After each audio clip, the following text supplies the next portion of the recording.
Assalamualaikum warahmatullahi wabarakatuh.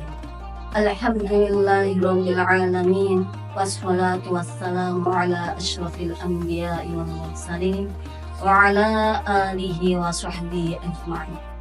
Rabbi shrah li sadri wa yassir li amri wahlul 'uqdatam min lisani yafqahu qawli. Amin.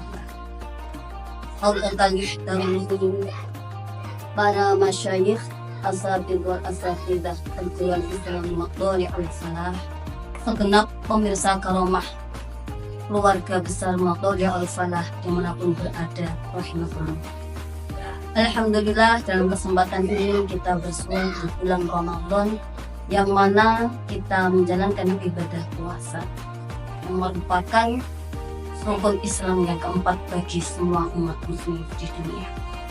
Dalam melaksanakan ibadah puasa tentunya terdapat beberapa kesunahan seperti yang termaktub dalam kitab Fathul Qorib, wa yustahabbu fi shaumi thalathatu asya' ta'jilul fitri wa ta'khirus shaum wa ta'khirus sahuri wa tarkul hajri minal qiyam. Dalam menjalankan ibadah puasa terdapat 3 kesunahan, yaitu yang pertama menyegerakan berbuka puasa, dan yang kedua mengakhirkan makan sahur, serta meninggalkan perkataan buruk. Tentunya dalam menjalankan kesunahan tersebut akan berhubungan langsung dengan para bunda atau akhwat karomah dimanapun berada, akan timbul pertanyaan tentang seputar penyajian makanan dalam berbuka maupun sahur, yaitu bagaimana hukumnya mencicipi makanan atau masakan kemudian dimudahkan demi menjaga keseimbangan rasa.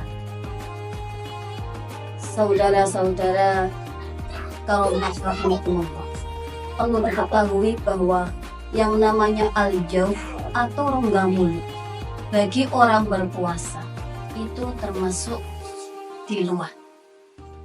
Maka dari itu pada dasarnya memasukkan sesuatu benda pada rongga mulut kemudian meludahkannya bagi orang yang sedang berpuasa itu tidak membatalkan puasa. Seperti ketika kita berpuasa, kita berkumur atau mungkin bersiwak, menggosok gigi, atau bahkan mencicipi masakan ketika kita memasak untuk berbuka puasa. Kemudian kita ludahkan, itu tidak membatalkan puasa. Namun perlu kita kaji kembali.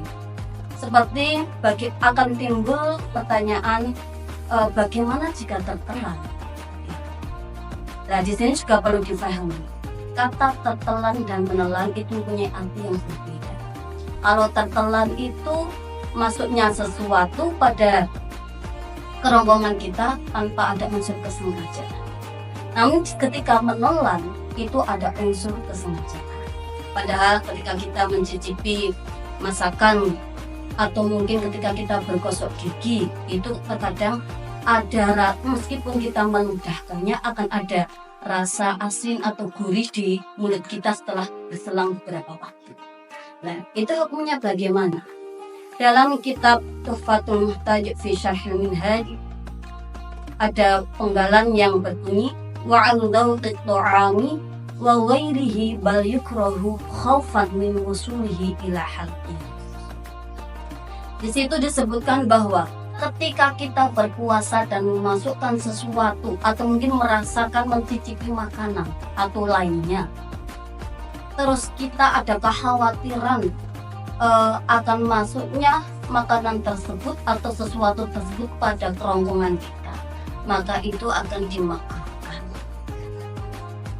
Terus bagaimana jika kita menelan dengan sengaja? Kalau menelan dengan sengaja tanpa diludahkan, otomatis itu pasti membatalkan puasa. Andaikan kita menelan tapi dengan yang namanya menelan otomatis dengan sengaja, tapi ada unsur kelupaan kalau kita adalah orang yang berpuasa, bagaimana hukumnya? Dalam kitab Bulughul Maram diriwayatkan dari Abi Hurairah radhiyallahu anhu Qala Rasulullah sallallahu alaihi wasallam, man nasiya wa huwa shaimun fa akala aw syariba falyutimma shaumahu fa innama ad'amahu Allahu wa saqahu. Ketika kita lupa dan kita adalah orang yang berpuasa dan kita memakan sesuatu atau mungkin meminumnya, maka diwajibkan bagi kita untuk menyempurnakan puasa kita, karena itu adalah karunia dari Allah. Alhamdulillahu wasaqo. Bagaimana dengan puasa kita? Tidak batal, tidak membatalkan puasa kita. Karena apa? Meskipun itu kita telan sampai ke lambung, tapi karena ada unsur kelupaan kalau kita adalah orang yang berpuasa. Namun ketika kita telah ingat kembali bahwa kita berpuasa, ternyata kita kok mencicipinya kita telan, bagaimana? Nah, setelah kita ingat ya kita ludahkan. Kalau yang tadi yang kita makan meskipun sudah 1 piring tapi kita dalam keadaan lupa, itu tidak ada kafarat ataupun pondok puasa. Sah puasa kita karena kita lupa. Seperti walil hakim man afdolni ramadhana nasiyan fala qada'a alaihi wala kafar wa huwa sahihun.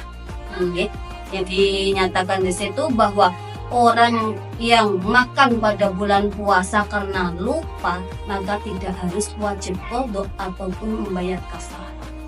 Demikian ulasan dari saya. Apabila ada sesuatu yang kurang tepat, mohon ditasbihkan dan semoga dapat diambil natijah yang bermanfaat sesuai dengan kebijakan masing-masing. Akhirul kalam, wallahu a'lam bishawab. Salam silaturahim untuk semua keluarga besar Mathalul Falaq dimanapun Anda berada. Wabillahi taufiq wal hidayah. Wassalamualaikum warahmatullahi wabarakatuh.